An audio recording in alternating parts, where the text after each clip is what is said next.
Hello students. So today my topic is the refraction by lenses. We all know that हमने refraction through spherical surface पढ़ा हुआ है. आपको याद होगा मैंने रिफ्रैक्शन थ्रू स्फेरिकल सरफेस आपको बताया है, जिसमें हमने रेयरर और डेंसर मीडियम में ऑब्जेक्ट रखकर इमेज फॉर्मेशन स्टडी किया है. आज हम क्या करने वाले हैं कि आज हम इस रिफ्रैक्टिंग सरफेसेस को ज्वाइन करेंगे and we will form the lens. तो दो तरीके के लेंस जो हम फॉर्म करते हैं वो कैसे करेंगे, या तो हम ये दो सरफेसेस को, रिफ्रैक्टिंग सरफेसेस को, इनके एजेस को कुछ इस तरीके से ज्वाइन करें कि ये सेंटर पोर्शन पे आपका थिक रहे, ठीक है, और इसका जो एजेस हैं वो पतले रहें. So this type of lens formation is called convex lens. मतलब हम कह सकते हैं कि refracting surfaces are such that it is thick in the middle में कैसा है, ये थिक है and thin at the edges. और अगर इसे हम इस तरीके से कुछ ज्वाइन करें कि मिडिल में वो थिन हो जाए, यानी रिफ्रैक्टिंग सरफेसेस का जो पोजीशन है कुछ इस तरीके से हमने ज्वाइन किया कि मिडिल में ये कैसा हो गया है, ये मिडिल में थिन हो गया है एंड एजेस पर थिक हो गया है. तो इस तरीके के लेंस को हम कहेंगे कॉनकेव लेंस, या कभी कभी इसे हम बाइकॉन्वेक्स या बाइकॉनकेव लेंस भी कहते हैं, है ना. तो रिफ्रैक्टिंग सरफेसेस को ज्वाइन करके आप लेंस का फॉर्मेशन करते हैं, और लेंस के फॉर्मेशन में आज हम देखेंगे कि क्या क्या इंपॉर्टेंट टर्म्स हैं और कैसे इमेज फॉर्मेशन होती है. तो एक तरीके का लेंस तो आपका यही हो गया बाइकॉन्वेक्स एंड बाइकॉनकेव. इसका डेफिनेशन भी आप सिंपल कह सकते हैं, which is thick in the middle and thin at the edges. Biconcave में thick at the middle and thin at the middle and thick at the edges, है ना, corner में. इसे कॉन्वेक्स लेंस को हम कन्वर्जिंग लेंस भी कहते हैं. वो क्यों कहेंगे वो हम देखेंगे. और इसे हम डाइवर्जिंग लेंस कहते हैं, ठीक है. तो कॉन्वेक्स को हम कन्वर्जिंग कहेंगे और कॉनकेव को हम डाइवर्जिंग लेंस कहेंगे. अब एक लेंस ऐसा बनता है कि एक रिफ्रैक्टिंग सरफेस आपका, one refracting surface is convex and other is plane. देखिए अगर हम पॉलिश ना करें तो वो लेंस ही होता है सरफेस. तो मैंने कहा कि एक आपका सरफेस कैसा है, एक सरफेस आपका कॉन्वेक्स है और एक आपका प्लेन है. तो जब दो तरीके के ऐसे रिफ्रैक्टिंग सरफेस बनते हैं जहाँ सेंटर से प्रिंसिपल एक्सिस जाती है, तो इसे हम कहते हैं प्लेनो कॉन्वेक्स लेंस, ठीक है. तो एक तरफ से हमारा प्लेन है और एक तरफ से कैसा है, कॉन्वेक्स शेप का है.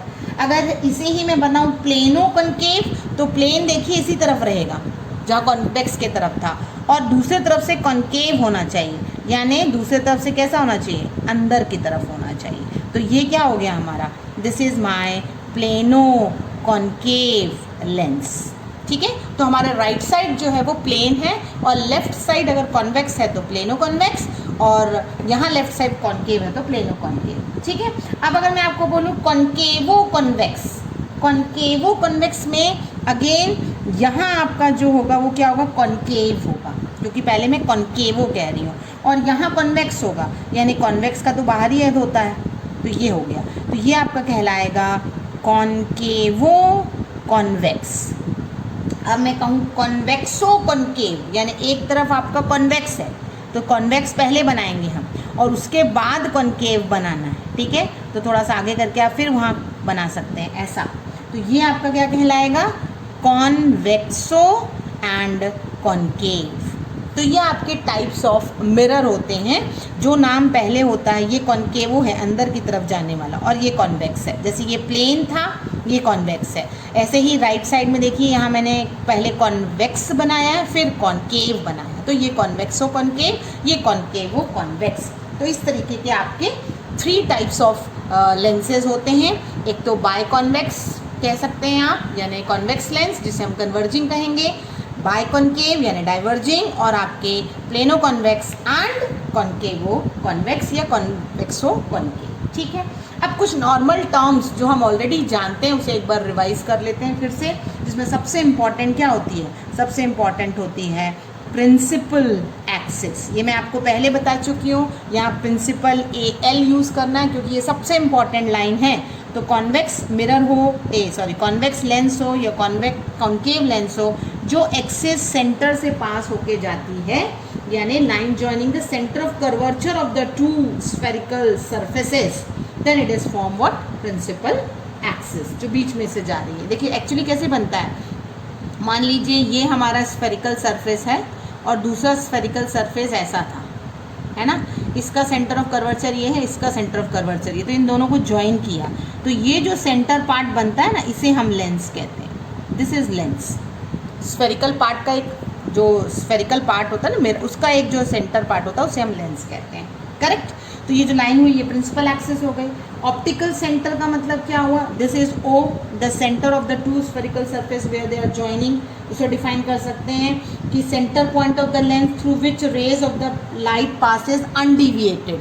इसका क्या मतलब हुआ, अगर सेंटर से कोई लाइट जाएगी तो अनडेविएटेड पास होगी, तो जहाँ से अनडेविएटेड मतलब सीधी जाएगी उसे ही हम क्या कहेंगे, अगर हम यहाँ एक मिरर लगा दें तो it will retrace the path, है ना। तो इस तरीके की जो सेंटर पॉइंट होगा उसे हम ऑप्टिकल सेंटर बोलेंगे। प्रिंसिपल फोकस, ये वैसे ही डेफिनेशन है जैसे आप पहले ही पढ़ चुके हैं कि जब पैरेलल लाइंस आती हैं तो हमेशा एक पॉइंट को कट करती हैं। जब पैरेलल लाइंस आएंगी तो जिस पॉइंट पर आफ्टर रिफ्रैक्शन मिलेंगी वो प्रिंसिपल फोकस कहलाता है। ये हम ऑलरेडी मिरर में भी पढ़ चुके हैं, यही चीज़ लेंस पर होती है। ठीक है।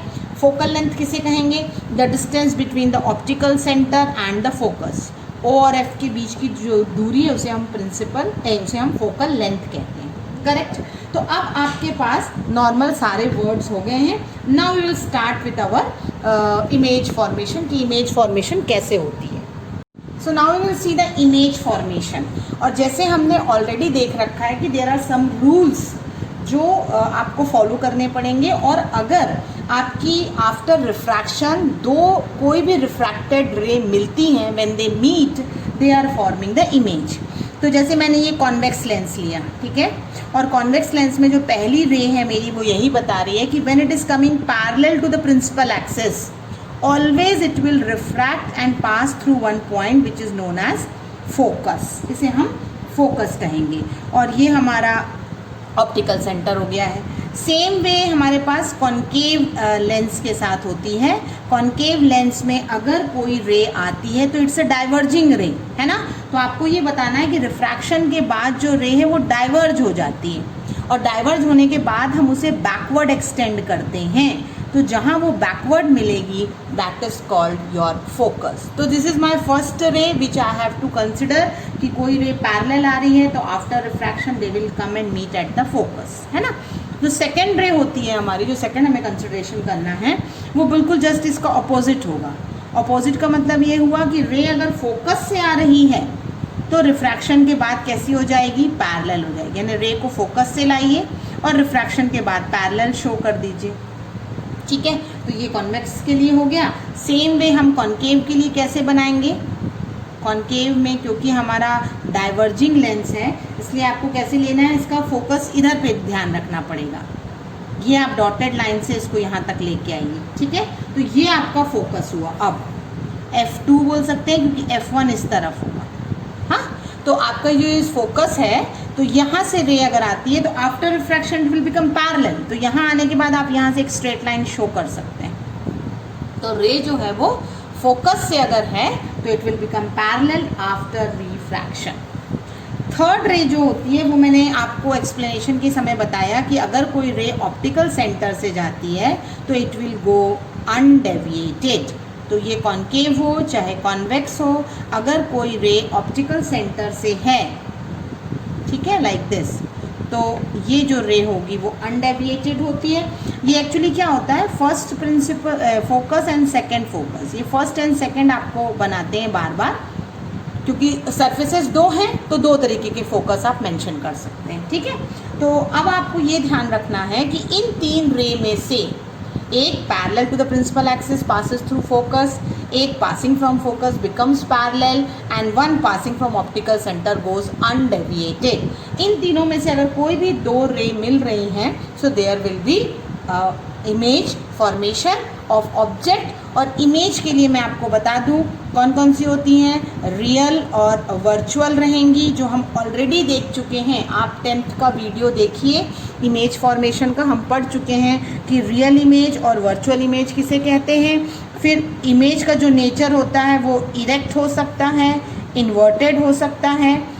ओके, इरेक्ट इमेज और इन्वर्टेड इमेज प्रिंसिपल एक्सिस से अबव या बिलो बनती हैं। आपकी इमेज जो है वो मैग्नीफाइड भी हो सकती है और डिमिनिश्ड भी हो सकती है। ये आपका नेचर ऑफ द इमेजेस है। ठीक है, आपके साथ अब जो मेरा नेक्स्ट वीडियो रहेगा उसमें मैं अलग अलग पोजीशन लूँगी ऑब्जेक्ट की, जिसमें हम अलग अलग image formation with nature study करेंगे। Thank you students.